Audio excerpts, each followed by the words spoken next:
Hey, everybody. Welcome to Talking Hockey Sense. Chris Peters here. It is episode 106 of the podcast, and we've got a great show for you today. One I'm really excited about, a lot to talk about, and we've got one of our all-time favorite guests back on the show. I'll bring him on in just a minute, but it is Brad Schlossman, and we will talk to him shortly about the men's college hockey season. Before we get to that, just really quickly want to remind you, if you haven't yet subscribed to the podcast, leave a kind rating and review. Really does help us get the word out, and also check out FloHockey.tv, where we've got a lot of great stuff for you, including the ECHL, SPHL, CCHA Atlantic Hockey, much, much more junior hockey as well. But we are going to focus on college hockey today, and it is getting down to the nitty-gritty. It's the time of year where we start looking at the postseason, where we start looking at the Hobey Baker watch, where we're talking about some of the big news in college hockey. And stay tuned for our last segment, because Brad and I are going to get into something pretty big that is potentially on the horizon for college hockey. So you will not want to miss that. That is what we call a tease in the business, but let's not tease this any longer. We're going to go ahead and bring in Brad Schlossman of the Grand Forks Herald, the preeminent college hockey insider, the guy that knows all things about all things. And there he is on your screen. Brad Schlossman, welcome back to Talking Hockey Sense for the umpteenth time, I believe. Thanks, Chris. All right, so we are going to get into a little bit. We're coming off of one of the most exciting weekends of college hockey in the entire year. We had BU versus BC in a number 1 versus number 2 showdown. We also had a great game in the NC, or great series in the NCHC, with Denver taking on North Dakota, which you were at. But I want to talk a little bit about who really is the number 1 team in the country. Well, Boston College went into last weekend as the number 2 team by the polls and also by the pairwise, but they are leaving that weekend as the number 1 team. They sweep Boston University in the home-and-home series. Big goals scored by some of their big players, a really strong performance from Jacob Fowler. Brad, do you think that the Eagles have proven at this stage of the season that they are the number 1 team?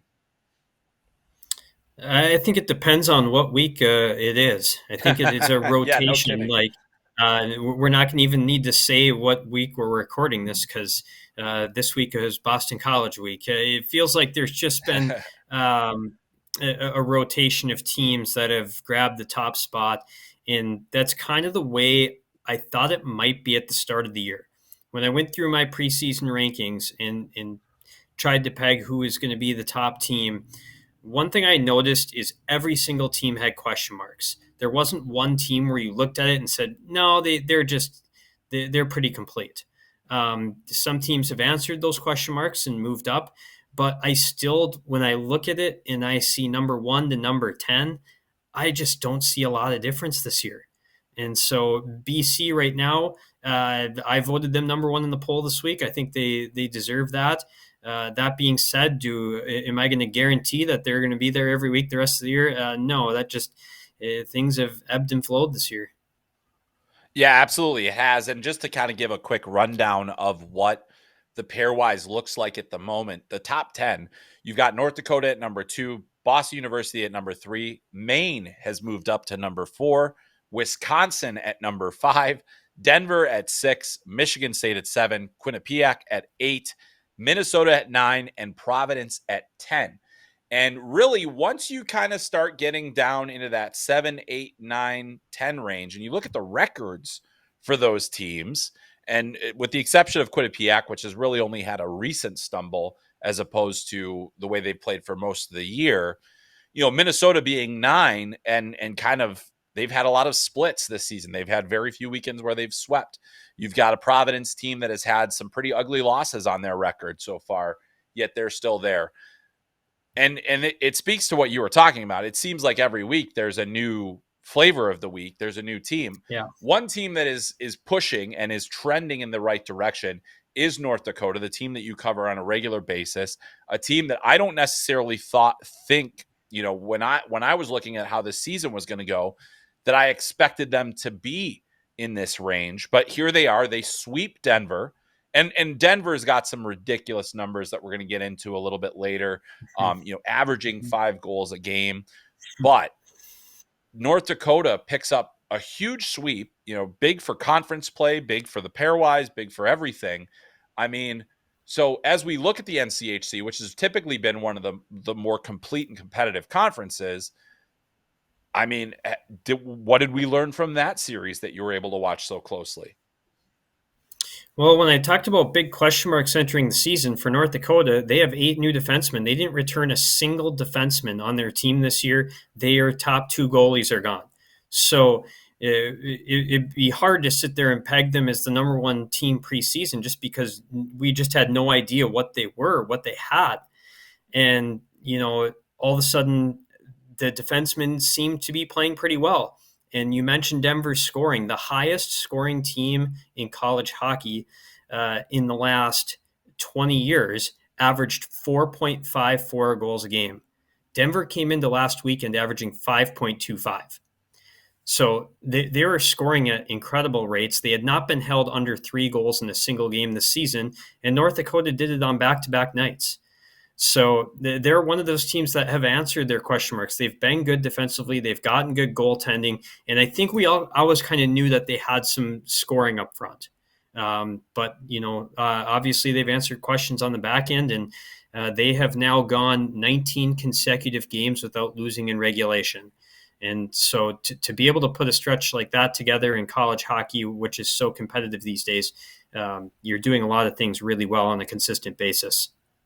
Not only have they gone so many games without losing in regulation, but also, when you've played so many overtime games as North Dakota has, you're in every game, and they continue to be, and that's where they're at now. Now they head to Miami next weekend, which I know is a road trip that you absolutely love.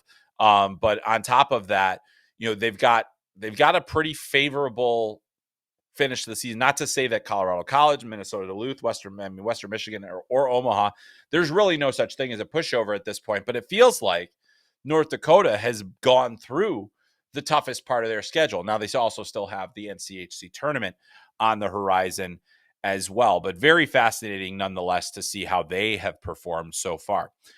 So also looking at that, the rest of the pairwise and really after them, BU, I think, is a team that kind of came into the season with high expectations. Obviously, a disappointing finish for them this weekend against their arch rival, and really with an opportunity to prove something.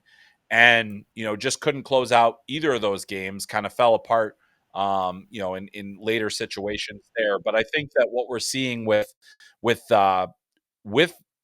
BU still is that that's a team that has a lot of the tools that could potentially get them through.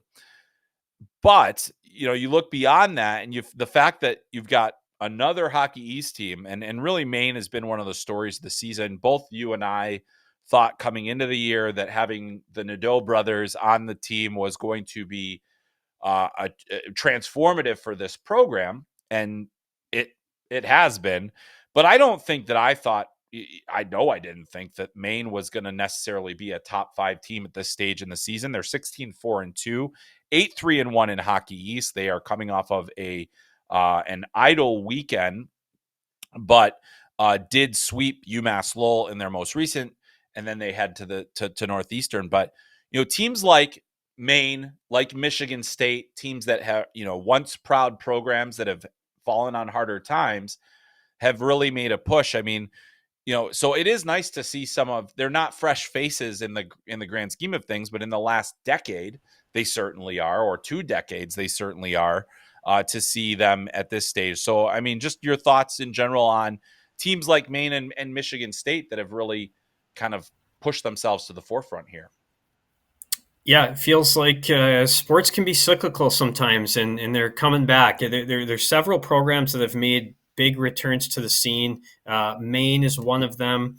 Michigan State's another. Wisconsin is another one. You just didn't know exactly how far up. You kind of knew Michigan State, Wisconsin, and Maine were coming, I felt, but you just didn't know exactly how far up they'd get this year. I think all 3 of them have exceeded where I thought they'd be. I'm guessing you too. And then the last one that's been in the mix this year is New Hampshire, and that one I did not see coming at all. I might have had New Hampshire at ninth in Hockey East. And right now, New Hampshire is sitting in the pairwise at 16. They need to jump up a couple spots to get in the NCAA tournament. But that's just another program that was a traditional power in college hockey that feels like it's back. And it is great to see. It's great to see those teams that have come back and that we've been waiting. We've been waiting for Maine to kind of to return to form, and it's not for lack of players. They've had really good players over the years, and Jeremy Swayman and guys like that. But I do also you mentioned Wisconsin, and I was going to separate them out because I think what Wisconsin has done this year in year one of Mike Hastings' tenure. I mean, this is a team that is 25-1 this season, 11-3-0 in the Big Ten. They are another team that is very difficult to beat. If you do beat them in regulation, it's typically going to be a tighter game. They did have that one game at Michigan. They split with Michigan last weekend, which basically you can pretty much guarantee that Michigan is going to have one game that's a blowout, either for or against them. And then they had a 5-1 game and a 6-5 game against Wisconsin. But let's look back at where Wisconsin was a season ago, 13-23-0. And I mean, just a team and a program that looked like it was falling backwards. And you add Mike Hastings, who has never had a losing season and will not have one. It's basically a mathematical impossibility now that he's not going to have a losing season. I mean, I still, there were a lot of things. The transfer portal helped them. They did retain some very important players on this year's team. They showed a lot of improvement. But one of the things that has really kind of made their season is that they have some of the best goaltending by numbers this year of any team. And it's coming from Kyle McClellan, who, really as a guy, he transferred out of Mercyhurst to Wisconsin. Last season, he had an 883 save percentage. His last season at Mercyhurst, by the way, he had a 932 save percentage. And the season before that, a 932 save percentage. And now he's at 18-5-0, a 930 save percentage. He has a number of shutouts. He has done 6 shutouts, and kind of, I mean, like that, he's as big a reason as anybody else, it seems, as that Wisconsin has had the season that they've had. Yeah, at the end of last year, he had a tough start last year. And then at the end, there were a few games he came in and played really well and had huge save performances. So, maybe there were some flashes at the end of last year that Wisconsin had to hope that he could carry over to this year, and certainly he has. Lots of credit obviously goes to Mike Hastings and his staff there for the job they've done. Yeah. I also think you have to acknowledge what Tony Granato did to set the plate for this. Mike Hastings did not come into a situation where he had a 4-year rebuilding project to completely revamp his roster. He came into a situation where he had returners like Cruz Lucius. He had a freshman class with Joe Polotachuk and Quinn Finley and, Whitelaw, and, all of a sudden he supplemented it by bringing in some of his guys from Minnesota State. So there was a great class he inherited. He had some guys coming back. But also you have to acknowledge the job he did with these guys. So I think there's some credit for Tony Granato for setting the table, and clearly a lot of credit to Mike Hastings, Todd Connaught, Nick Oliver for taking the pieces and getting the best out of them. Yeah, absolutely. And Tony Granato, who, we're thinking of, he's currently in a cancer battle right now. And, I've often, you watch how he entered and the passion that he entered this program with, and obviously as an alum, and it meant a lot to him to be the head coach at Wisconsin. It didn't go well from the coaching standpoint, but you make a great point in that they had pieces, and that made a big difference. And also I think you have to give Tony Granato a ton of credit for, because it's my understanding that, he was telling players, this is where you should be, like this, Mm-hmm. don't leave just because I'm out, Mm-hmm. and that the class of Tony Granato has never really been in question in terms of that kind of thing. And Wisconsin, true to form for a Mike Hastings team, it feels like they don't have a single player that's averaging a point per game or better. So this is a very much a team, excuse me, a team that is a team, and that they've done very well. But it's great to see them back. I did also want to quickly touch on what's happening in East Lansing and Michigan State, because really they had a split last weekend with Minnesota. They had a split the weekend before against Michigan, and I don't know if this is their year, but the fact that we can even view them as a contender, and they are, I think they have enough to say that they are, and I think they have the goaltending and the decor and the veteran players to be a contending team. But this is another one where it's just like, how did it happen this quickly? And I think, yes, there were some key transfers: Isaac Howard, Red Savage, some big time recruits. Artem Levshinov, certainly has been a massive one. I mean, we'll talk about him a little bit more because, he's obviously a big time draft prospect. Leads the nation at a +24, by the way. And then they also have Trey Augustine, who hasn't necessarily been a game saver for them, but he's certainly played well. I think when Adam Nightingale came in there was a big expectation that he was going to turn things around quickly. But this is ludicrous speed right here in terms of how the Spartans have looked. Yeah, because he had a much bigger rebuilding project than Mike Hastings did. He Yes. really had to bring in a lot more pieces, and the transfer portal played a huge role. Joey Larson is leading the team in goals and points, and has been a really big pickup. Brad Savage, obviously, you talked about Isaac Howard coming in. Reed Lebster they brought in too. So they brought in a lot of offense right away through the portal. And then they were able to hit on a couple guys in recruiting quickly with the new staff. You mentioned Lev Shanov, who's going to be a top draft prospect. And the other one, Trey Augustine was committed to Michigan.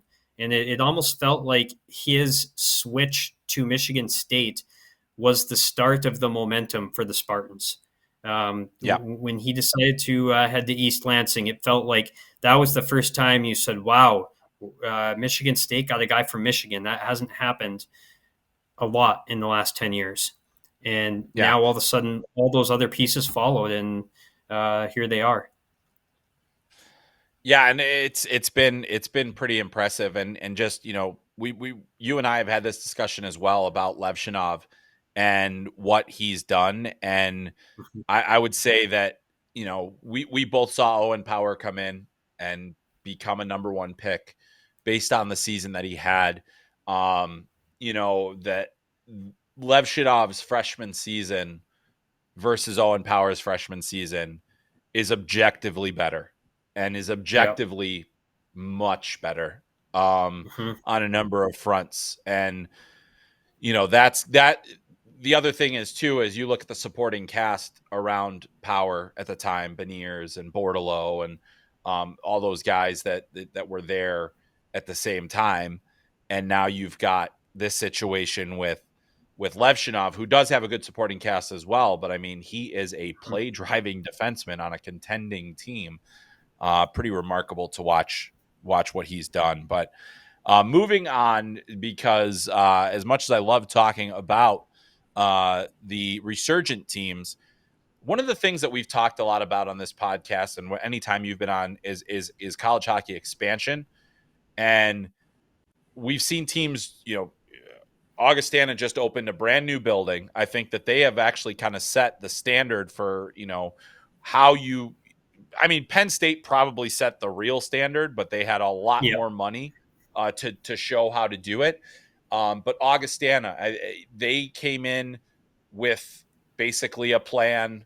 They hired the coach first, then they put the team together, then they got the building, then they got and they got into a conference. I think that that's big. But then there have been other programs that have kind of come along quickly. We've our Lindenwoods, LIU, and the team that I'm not sure that a lot of the country realizes is a Division I hockey team at the moment. But Stonehill College is currently a Division I hockey team. They are Kind of. 0-25. Well, yeah, kind of, right. But they're 0-25 and 0. They have not won a game this year. Their average margin of defeat is over 5, I believe, or at least last I looked, it was over 4 goals differential. So their average margin of defeat is pretty rough. One of their losses this year was to a Division III school. They have 2 more Division III schools left on their schedule.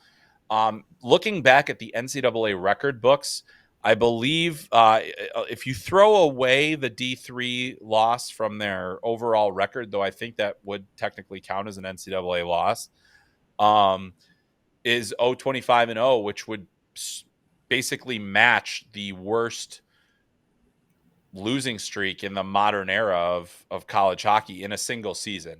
There are some that are longer that lasted over an additional season. But that is the one thing when we are starting to talk about college hockey expansion and different things like that. That's the one where I'm just like, I don't think that Stonehill is like, hey, no, you shouldn't expand, but very clearly there are some things that maybe should be left undone at this point. Yeah. And you're actually being nice because you forgot they also lost a second Division III game, so they were actually 0-26 right now. One of those got lost in the shuffle, but if you go to their schedule page on their website, you will see that there are actually 2 Division III losses in there. There you go. They lost 4-2 to Anna Maria, and they lost 7-2 to Utica College, another team that would like to Utica's a very good. Utica's one of Correct. the great D3 programs, but still, you're a Division I hockey program. Yeah, so that's the thing is like, colleges, just because you can doesn't mean you should.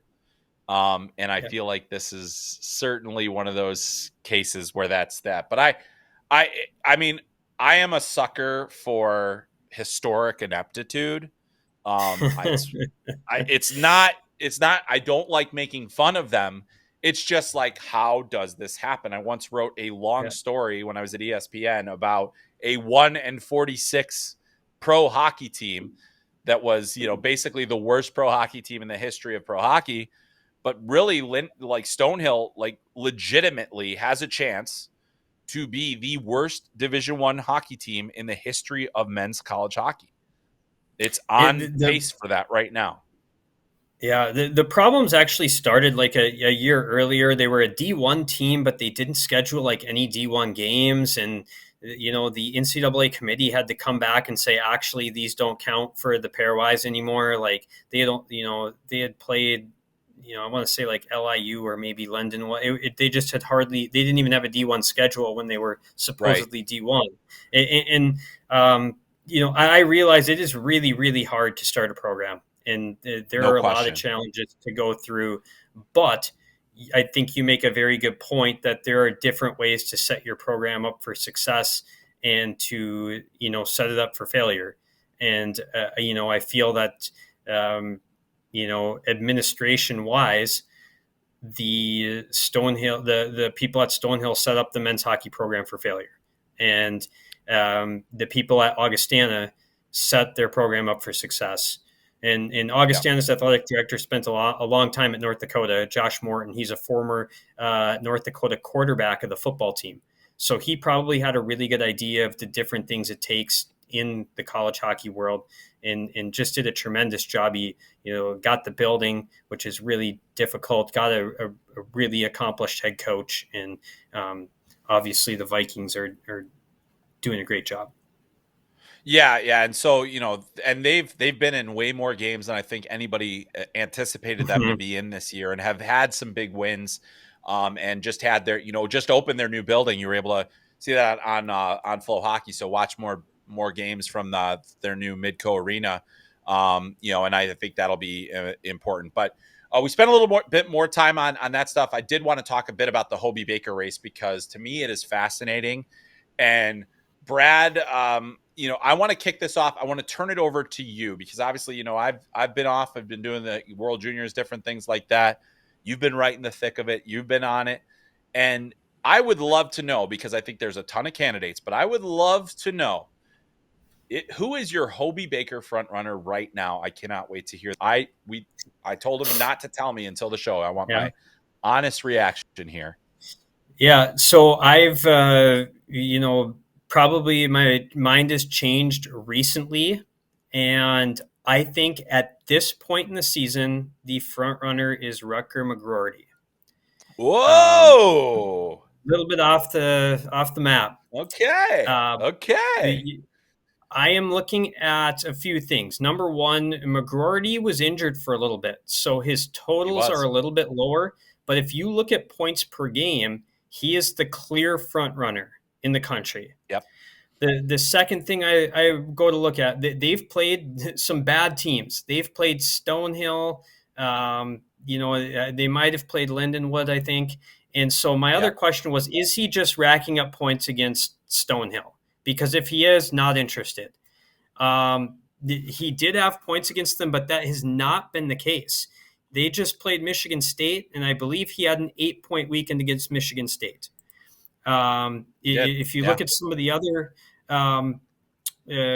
weekends that McGroarty's had this season against really good teams, early in the year they played Providence, and he had a 5-point weekend. At UMass, and he had a 4-point weekend. In the last 2 weekends against a really good Wisconsin team that defends well, he had 3 points. So to me, when I look at his points per game and what he did it against, who he did it against, and the fact that there's still a runway left here, I think he is my odds-on favorite right now. My one drawback, I think, is Michigan's below 500 in the Big Ten. And is the Hobey Baker winner going to be someone, a team that could potentially finish fifth in the, somewhere around there in the Big Ten? I don't know. But when I just look at individual numbers and everything, I think he's got a really good chance to come out on top at the end of this thing. Yeah. I mean, and also you look at their record when he was out. Luckily for Michigan, the way they set their schedule up, they basically take almost a month off, or did take over a month off this year for the World Juniors. So they have a bit of a backloaded schedule.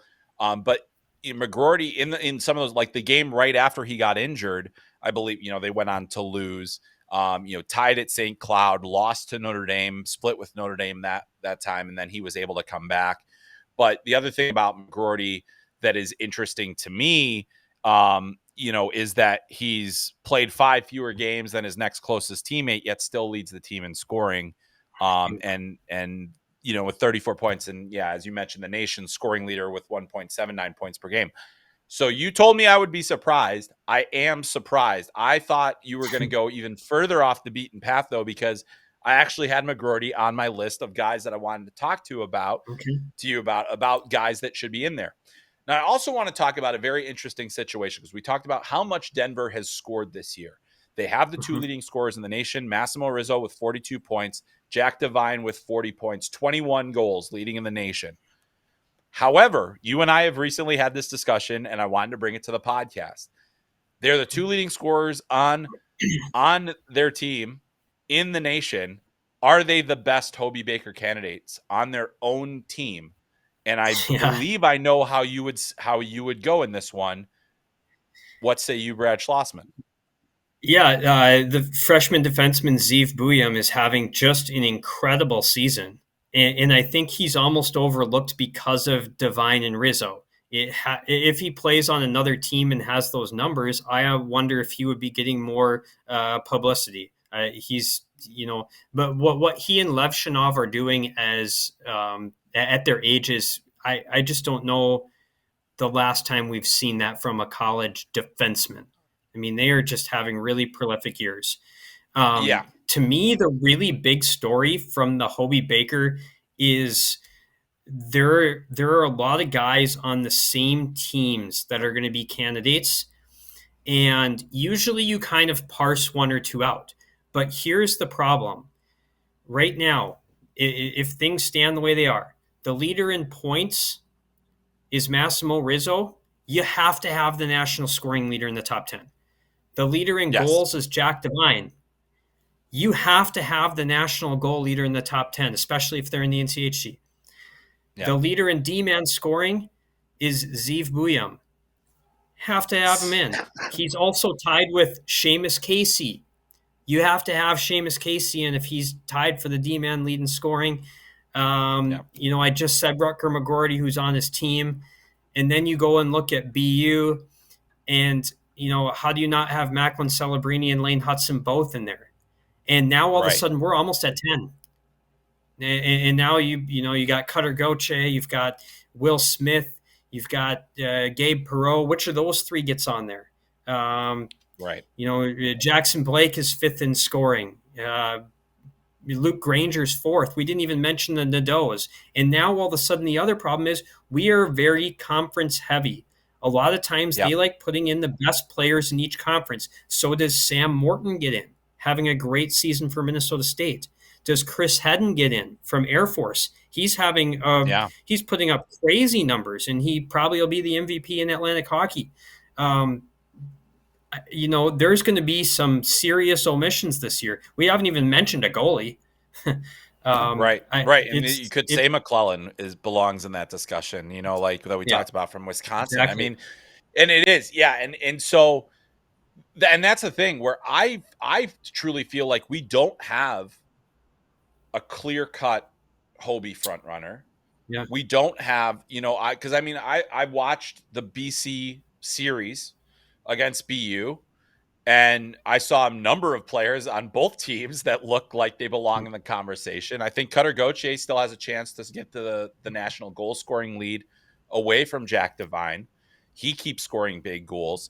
You've got, and then just to go back to the Zeev Buyam point real quick, when was the last time we saw a player score at his age, a U19 defenseman Mm-hmm. with at least 20 games played in a season? If you look at that, he has the fifth highest points per game average for a player of his age as a draft as a U19 defenseman in college hockey, 1.38. That's ahead of Brian Leach. That's ahead of Lane Hudson last year, who was draft +1. The guys that are ahead of him in terms of points per game all played in the 70s and 80s. So in the modern era of college hockey, Zeev Buyam is by far ahead, because Lane Hudson averaged 1.23 points per game last year in a season where I thought he should have been a Hobie finalist, a Yep. Hobie hat trick finalist based on his season. And this year, you've got Zeev Buyam at 1.38 points per game, 33 points in 24 games. The all-time record for points in a season by a U19 defenseman in the NCAA was by Craig Redmond at Denver. He was actually 17 at the time, had 54 points in 34 games. And so, Buyam in Denver, they're going to have to go on a bit of a run for him to challenge that, but he's within shouting distance now, which is kind of crazy. So that's the insanity of that. And then you have two of his teammates who are the only two players with 40 plus Mm-hmm. points in the country right now on a team that is averaging historic high goal rates without necessarily playing a weak schedule. Denver has Yeah. not played an overtly weak schedule. They've played, and they play in one of the toughest conferences. So, I mean, it is fascinating to watch this play out. And the other thing is too, is like, watching even the BU lose to BC, it's hard not to watch every single BU game and see Macklin Celebrini doing positive things Yeah. every shift. Mm-hmm. Every shift. Yeah. I mean, he is so far and away the number one draft prospect right now. And that doesn't make you Mm-hmm. the Hobie Baker candidate. Mm-hmm. Missing some time for the World Juniors and other things like that kind of hinders your point projection. I think the bar has been set by Jack Eichel and by Adam Fantilli, and the bar was obliterated by Paul Kariya many, many years ago. But that's what he's going to probably have to do. So it's looking less and less likely that Macklin Celebrini will be the Hobie Baker winner necessarily, unless he explodes and BU has a big season going forward. Because I think a deep run and team success matters a lot. You look at a guy like Rizzo, who potentially could have turned pro and came back. Those guys get a lot of extra love. We've seen that happen time and time again where the upperclassman gets it. But you're right. There are so many more players than that. And so it's pretty fascinating to see where that all goes. Yeah. The All other right. guy I So, want to make yeah, sure go I ahead, please. mention is Yes, I forgot to mention Colin Graff at Quinnipiac. He absolutely. will Yeah. he will be Yeah. a top 10 finalist. I think he has an uphill battle to win because his production against the top teams hasn't been there like some of the other guys. But Right. he will be a top 10 finalist, almost a lock. So I didn't want to Yeah. forget the ECAC guy. I'm glad. Um, he is going to be in Yeah. there, and yeah, it's going to be fascinating to Excuse see. me. And I think you make one good point is that because it's so wide open right now, the last 2 months are probably any one of these guys could win it. Any one of these guys we Yep. mentioned still has Yep. the leeway to win it because nobody is pulled away. Right, exactly right. And yeah, I mean, at one point, Colin Graff, who did miss some time with injury as well this year, Mm-hmm. was averaging over 2 points a game. His production has slowed, but you also think about a guy that's coming off of also the season that he had last year to see that he is really not missed a beat.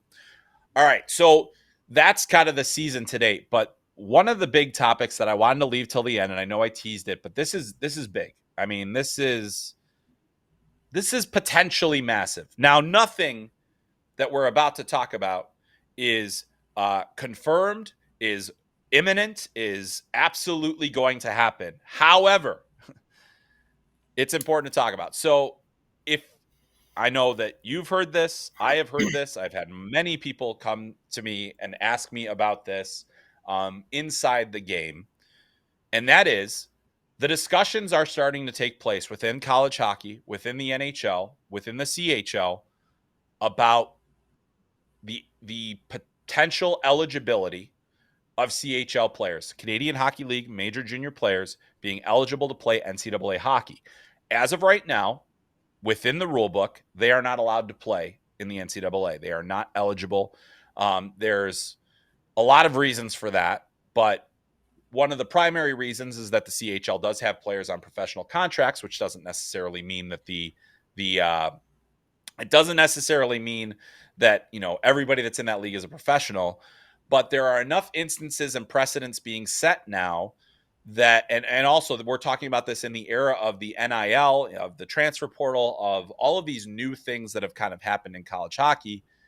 And one of the big things is that, at some point, should someone legally challenge the barring of CHL players that aren't on professional contracts, that more than likely does not hold up very well in a court of law.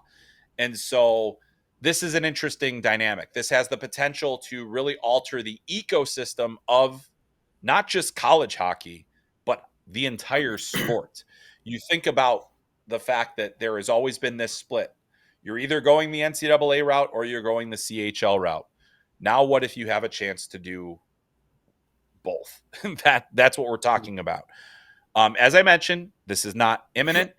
There is not there's a process in place, and Brad, I'll let you chime in on that a little bit in terms of where things stand. But these conversations are as serious as they've ever been right now.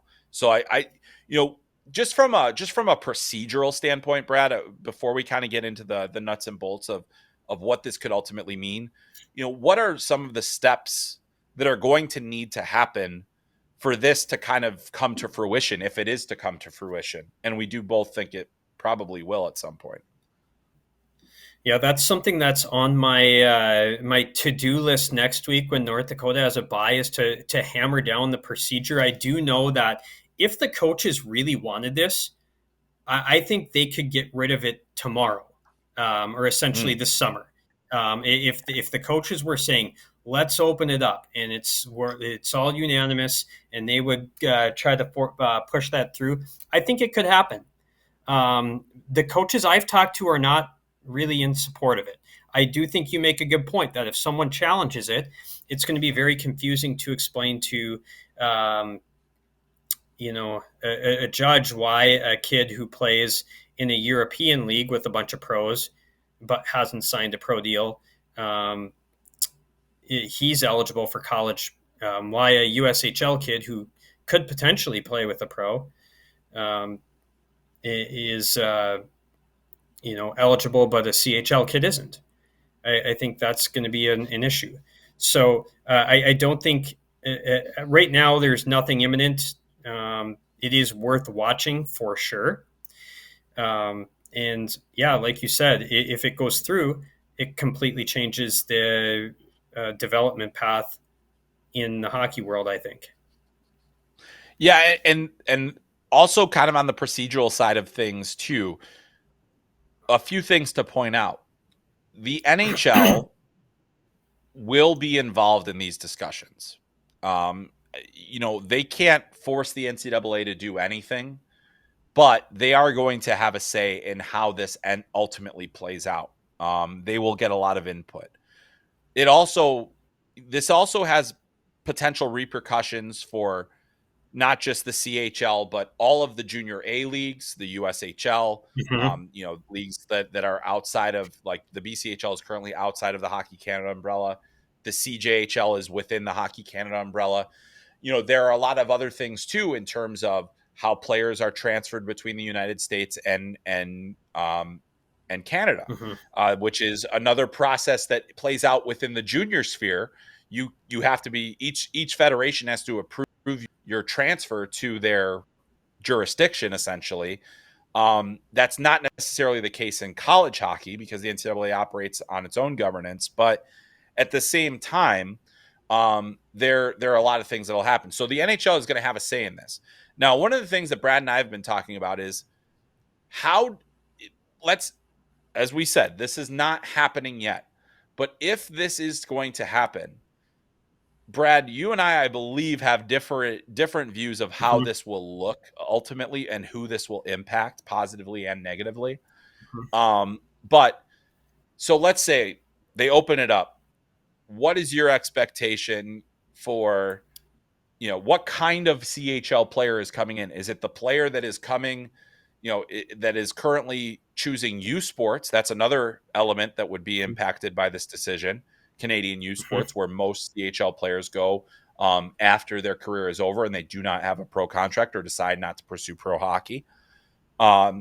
So there is it those players, or and then also, who's going to the CHL versus the other options as well. I think that's the other thing that's kind of on the table here too. So just your general thoughts on that from the player standpoint.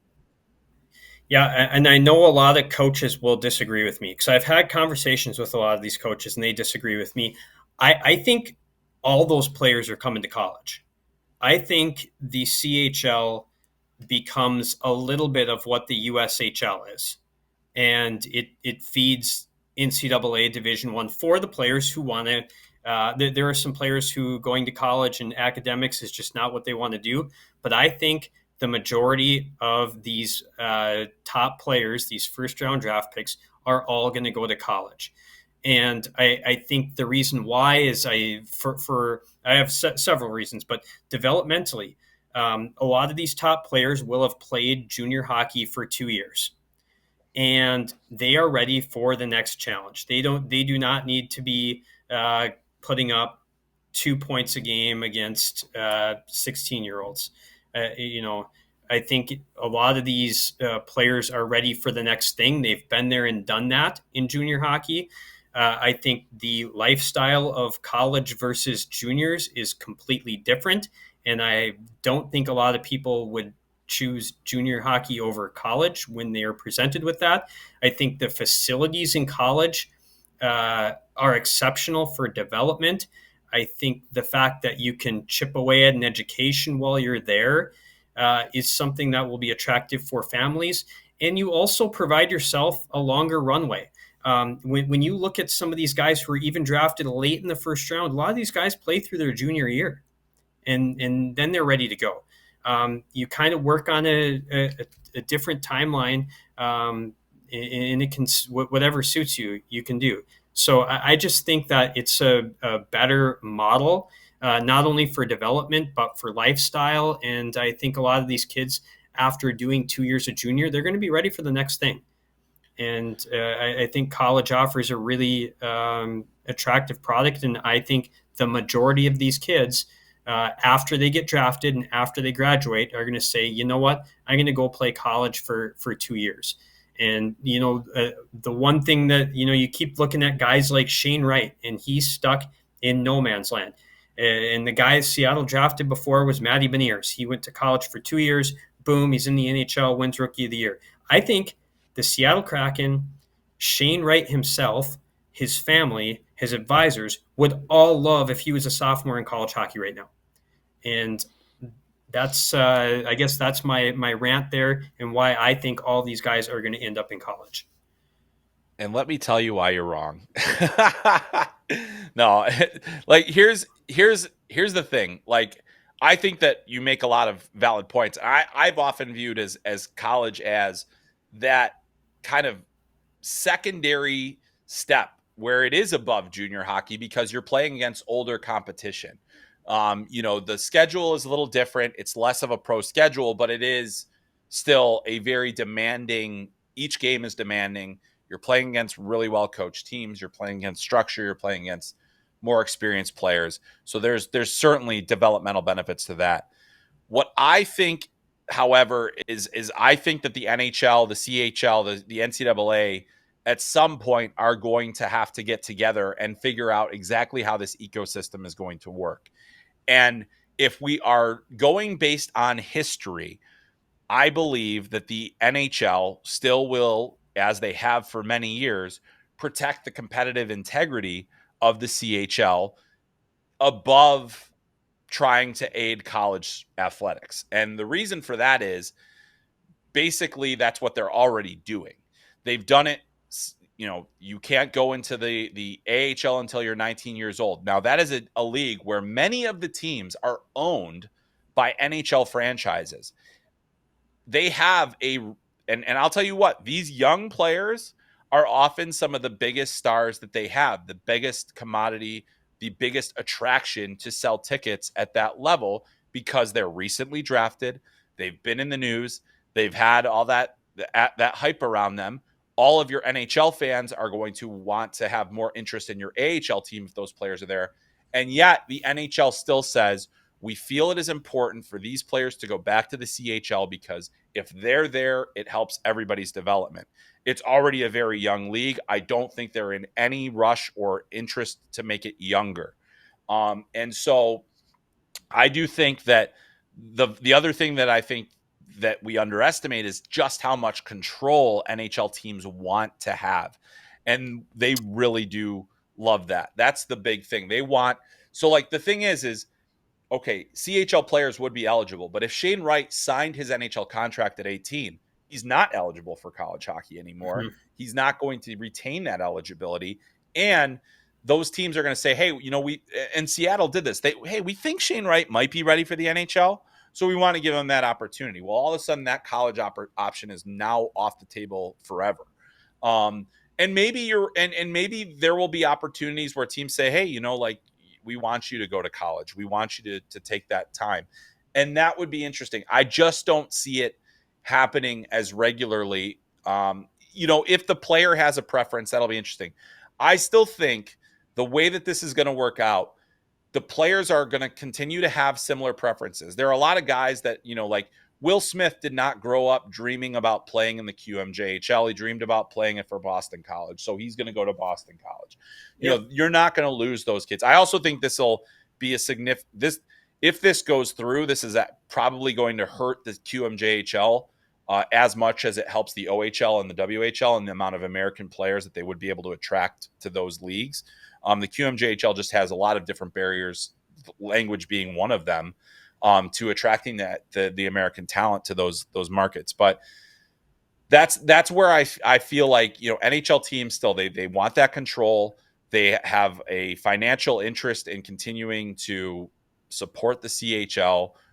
But yeah, I mean it's not quite that simple. But one of the things I heard, Brad, and I don't know if you've heard this either, but one of the things that and I don't even know how this would work because it doesn't seem like the NCAA would say, yeah, let's do that, where the NHL would and the CHL would basically say, you can go to college, but not until you're 19. And then if that does happen, then you will lose the top end players. You will lose the best players. And it Yeah. makes me wonder, that's the thing that I think will be interesting to see. And I just don't see any way that's happening. I mean, that is the view of like a hockey people, and you have to remember the NCAA does not want to keep losing lawsuits. They do not want to say, well, who are we to prevent someone from coming to college at age 19? Mm-hmm. Do you think that Yeah. they could care less about the NHL? They're going to lose more Agreed. lawsuits if they do that. I just don't see that as a viable option. Um, there are different proposals that I've heard being talked about, but I just don't think that is any sort of in play. I think the NCAA is not going to go the direction of closing more doors. It is going to go in the direction of opening more doors, as it has. The question is exactly where does the line end up with some of these things. Yeah. No, I think that's right, because I also think that's true too, with the NCAA saying, hey, like, we're not going to sign on to that kind of transfer agreement. We're not going to, like, they don't have there's no structure for something like that at this point. They could work it into the rules, but I don't see why they would do that. So just for the reasons that you just mentioned, especially with the lawsuit angle being one of them. The thing that I have concerns about with this, and it's not like, basically I think players should have the freedom of choice and the ability to go to where they feel is best for their development. The interesting scenario is how will this impact the junior A landscape as well, or the tier 1 junior landscape, in terms of, will the USHL lose players to the OHL and WHL that they aren't currently losing? Do you guys, like there are players like that make the choice. Like Owen Power always wanted to go to school, like that. He always wanted to go to school. That was what he wanted to do. It was very important to his family to focus on school. Adam Fantilli was one of those guys that was kind of on the fence. He could have gone either way. Decided, hey, this is the best opportunity to play with my brother, best opportunity for me to continue to develop. Everything worked out. He went there. And those players can still make those decisions. But the question is some of those guys, for the reasons they mentioned, wait, I don't have to go to school when I'm 18. I don't have to try to keep my grades up. There are players like that will be like, oh, well, I could just focus on nothing but hockey in my 18 and 19-year-old seasons, and that's it. So I do think that those kinds of players exist. I will be fascinated to see how this discussion progresses, because as you and I both know, we both have said it, the coaching fraternity at this point is very on the fence about this, for the concerns that I said. Hey, I think this will actually cost you players. You think it could actually gain you players. That's going to be the real debate here on the college side of things, and also on the CHL side of things, because this would be a dramatic change to their infrastructure as well. And as I mentioned too, Canadian university sport has a lot to think about here too. What I'll close on though is just, this is probably happening. Like I think it might not be this year, it might not be next year, but something like this is going to happen. We have seen the worm turn on all this other stuff with NIL, transfer portal, the different packages that players are able to get now. I mean, we've got players with Chipotle deals, we got players with equipment deals and stuff like that now in the NCAA. So the myth of amateurism has really gone away in this era of the NIL and everything else. So now it just seems like this is the natural progression. It was going to go this way eventually. Whether it's a good or a bad thing remains to be seen. I just hope that, what we want is a good hockey product at all of these levels. We want all of them to survive, basically, because that is kind of how it's existed. But Brad, I mean, I will let you, if there's anything else you want to tell me that I'm wrong about, that you think I'm just completely off on, please go ahead. Yeah, I mean, I think number one, I agree that at some point it's going to happen. I don't know when it is, but I just think that at some point, whether the coaches decide to go for it or whether someone challenges it in the courts, it's going to happen. Number two, you're spot on. Teams love control of their prospects, and that's a big reason why they sign them. I think that is true. I think there are players up in Canada who are from, um, you know, maybe from Moose Jaw, and they just want to stay and play at home, and that's going to happen. That they want to play closer to home. A lot of the players love playing close to home, but I think that given this opportunity, you are just going to see a lot more guys who jumped to the CHL at a young age, open up a new door that they didn't think was going to exist.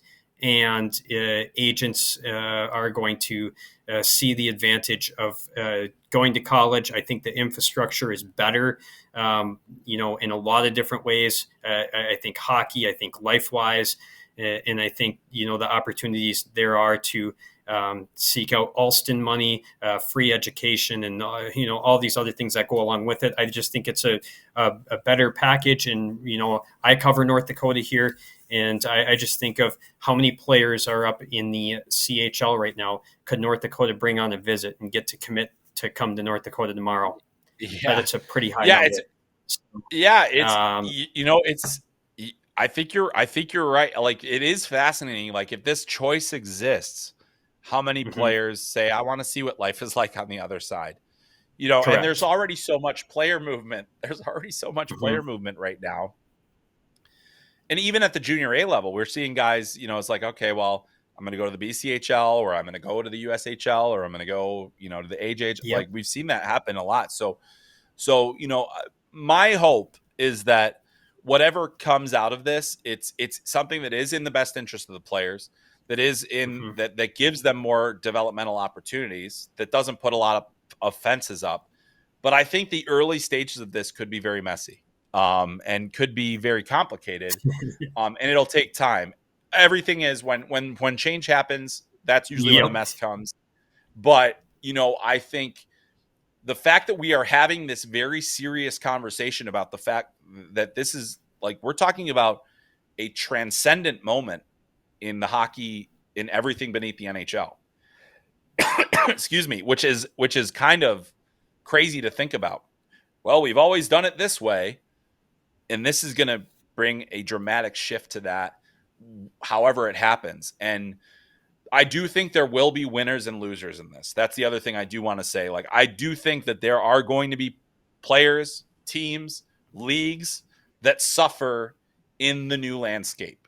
But as Billy Bean once said in Moneyball, which was on TV last night, and I happened to watch it, adapt or die. So that's what Mhm. we're going to say. And that's going to be the basically the end of the podcast. Brad, I'd love for you to just plug quickly what you've got coming up, so we can make sure that you are that you're one of the best in the business, if not the best in the business, and also North Dakota Sports Writer of the Year. Congratulations on that, my friend. Well deserved, well earned. But uh, what's coming up for you? What's exciting on your horizon, and certainly what should college hockey fans expect from you the rest of the season? Well, I think what we just talked about, I want to get into that. I want to write a little bit about that, what the process is, what people think about it. I agree there will be winners and losers. If I were in the mix, I would want to be in college hockey spot. Number two, I just wrote about NCAA regionals and why I think they should be going back to campus sites for top eight hosting bottom eight, another round with the top four hosting the bottom four, leading into the Frozen Four. Maybe check that out, grandforksherald.com, Google regionals, and give me your thoughts. I want to hear what other people think about that too. There's a lot of potential change in the NCAA right now, and I'll be trying to cover all of it as it comes. Yeah, no kidding. And we're lucky that you are on top of it, because we will better understand it because of that. And I agree. And I'm also team home regionals right now, because I think we need to bring environment to college hockey's most important time of the year, and competitive balance, I think, will not suffer as much as maybe the coaches think it will. But 100%. that's that you think we don't like change. Those guys really don't like change. So good luck getting them to move. It's like an iceberg situation. But Brad, can't thank you enough for joining the show this week. It's always such a pleasure to have you on. It's been many years now where we've had you on, and I always feel like these are some of our best episodes, and the fans get a good explanation. We will continue our debates about the NCAA and CHL and everything else in between coming up. But Brad, thanks again for joining us on Talking Hockey Sense this week. Always a pleasure to have you. Thanks a lot, Chris. All right. Well, that is Brad Schlossman of the Grand Forks Herald. You can follow him on Twitter and make sure that you are reading all of his great stuff over at the Grand Forks Herald. You can also catch him on the podcast too from College Hockey Inc., College Hockey Today, which always covers what's happening in the country as well. For those of you that are college hockey fans, we have our college hockey power rankings every single week on FloHockey.tv, written by yours truly. I did have BC as number one last week, and then you better believe they're going to be there again this week as a spoiler alert. But that is what we'll have. And also, make sure you are subscribed to FloHockey so you can get a lot of great live hockey, including the USHL, BCHL, AJHL, OJHL, the entire CJHL. A lot of HLs. We got them. We got so many of them. So you make sure that you get to all of it.